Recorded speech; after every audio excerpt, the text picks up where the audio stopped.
വരും കഫം അതിൽ രക്തവും കലർന്നുവെന്നു കണ്ടാൽ ചിലപ്പോഴിതു ക്ഷയരോഗമായി അറിയാൻ എന്തൊരു പോംവഴി തടയുള്ളൊരു സാധ്യത അറിയാനായി പരിശോധന ശ്വാസം മുട്ടി പനിച്ചു വിറച്ചാൽ ഭാരം പെട്ടെന്ന് കുറഞ്ഞു ക്ഷീണം തുടർന്നാൽ നെഞ്ചുവേദനിച്ചു പനിച്ചു കിടന്നാൽ പിന്നെ ഉടനടി ചികിത്സയ്ക്ക് പോണം ചിലപ്പോൾ ഇത് ക്ഷയരോഗമായി അറിയാൻ എന്തൊരു പോംവഴി തടയുള്ളൊരു സാധ്യത അറിയാനായി പരിശോധന ഒട്ടും മടിക്കണ്ട സർക്കാരിന്റെ എല്ലാ ആശുപത്രിയും ഇതിന് സജ്ജം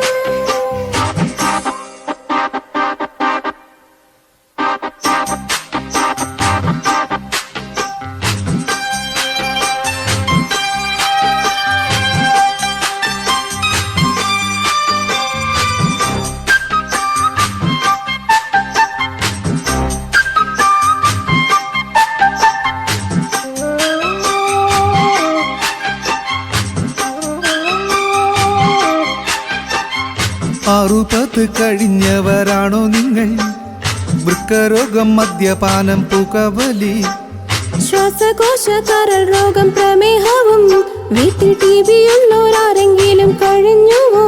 ക്ഷയരോഗം വരുവാൻ സൂചന ഉടനറിയാൻ കഫ പരിശോധന രോഗം പടരാൻ സാധ്യത അതിനെതിരെ വേണം ജാഗ്രത പൊരുതാം, ഒന്നിച്ചു പൊരുതാം, അതിനൊത്തു ചേർന്ന് മുന്നേറിടാം. 100 ദിനം കൊണ്ടിതിനെ തുരത്താം.